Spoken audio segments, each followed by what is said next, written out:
Hello, welcome back to Live from Paris. Time for Media Watch now. For that, I'm joined by Nicholas Rushforth. Hello, Nicholas. Hi, Louise. You're starting us off with the press in Israel, Nick.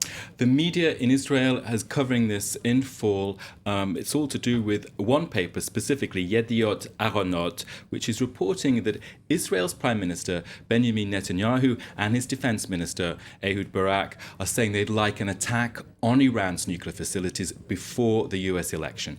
The US election, of course, in the first week of November. Now, that's reported here on their web news site, Ynet News, and we can see the headline there, Netanyahu, Barak mulling full strike in Iran. Now, the paper is saying that Barak, in that piece, is saying, well, Iran will respond. There'll be fatalities and costs, fatalities, I should say. But he's arguing Israel will not be destroyed. Now, the op-ed in the same paper, let's look at this headline here, the Zionist case against attacking Iran. Now, Netanyahu and Barak, it should be pointed out, are very much alone in Israel in taking this very hardline stance against Tehran. The military does not support an attack on the country's nuclear facilities, feeling that it will just fuel the ambitions anyway that Iran will be all bent to go and get the nuclear technology. Now,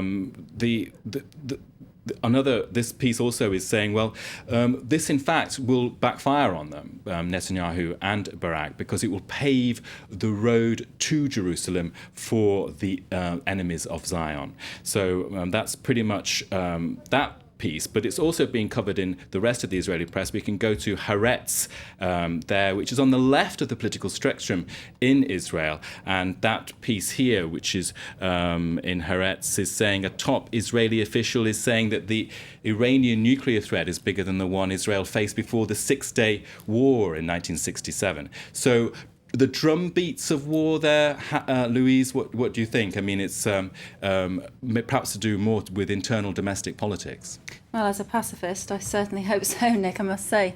Let's talk about the United States now. And all eyes are on Mitt Romney, the Republican presidential candidate's choice for his running mate. Well, this is very much the debate in the States at the moment, but it's being held back by the Olympic Games, in fact, a kind of declaration, a timing of it, of who would be Mitt Romney's Veep nominee is being held back by the Games. Now, a curious thing has happened, which is that Wikipedia has locked access to Mitt Romney's profile, and so no one can edit it, and also to the profile of potential VP nominees. And this is all to do with an event on TV in the States. A comedian, Stephen Colbert, said, hey guys, why don't you just amend all those, do some editing on the Romney site, do editing on the Veeps on the Wikipedia thing. And that's to do with the fact that in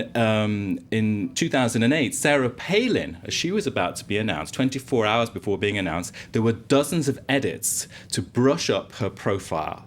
So one site actually is arguing that you can, I can just go to it here, it's Tech President, it's saying you can actually find out who will be Mitt Romney's VP nominee by checking out what the activity on Wikipedia. So Wikipedia has become a kind of football in this game. So its reaction has been, in fact, to close to restrict, should I say, access to the Mitt Romney and the others' site. We can just go to Wikipedia there, the Mitt Romney page, and in the corner, if you check it out, there is a kind of silver lock, which you can see there, which says that it is restricted. So that's making a lot of buzz in the States. Wikipedia is drawn into the VP debate. The convention for the States, of course, for the Republican Party, that, of course, at the end of this month, the 27th of August in Tampa Bay, Florida. So even Wikipedia is trying to be neutral there. That's quite interesting. You mentioned there, Nick, that the Olympic Games had taken everybody's eyes off the US presidential, and of course the Olympic Games are coming to a close on Sunday. The closing ceremony, we had the opening ceremony with Denny Boyle's fabulous... Which was fabulous. We loved it. So, of course, the press now is saying this is the guessing games now, because what will be going on for the closing ceremony? Now, The Sun, the newspaper in the UK, has got Games finale stars, and here we've got got the news. The Spice Girls will be there. So that will be a reunion. And they'll be on top of taxi cabs. Now, you can't get much more kitsch than that, can you, Louise? I think it just sounds utterly glamorous and fabulous. The only thing that'd make it better, Nick, is if you were performing alongside the Spice Girls. On the other hand, some would say it's absolutely appalling. How can these old girl power resuscitated for the middle age? Girl power decade on. I remember listening to Spice Girls growing up. But everywhere over the press, even the LA Times a few moments ago when I was looking, has got the Spice Girls at the top, even though there will be Queen, The Who, Rolling Stones, because it's going to be a tribute to British music. Now, one paper in Canada, in fact, the Edmonton Journal is saying, well, vote for who you want to be there, and they've got an online vote on their page, and the top person of Canadians who want to be there is Adele, who is the hit of the moment, really. With she's a beautiful voice. But there's no sign of Morrissey taking part, though, Nick. Well, Morrissey has caused a lot of bad press with his comments on his fanzine. Here we can just see it there. Earlier in the week, he said, "I can't watch this drivel. The Olympics is just blustering jingoism. London is being promoted as a super wealth brand, and meanwhile, the rest of England is dealing with austerity and difficulty." So he's a party pooper, Louise. I am utterly outraged at those comments, Nick. I'm so outraged, I'm going to finish Media Watch right there. Thank you very much, Nick. That was Nicholas Rushworth with our Media Watch. Well, do stay tuned. Coming up, all the latest on the internet with our web news.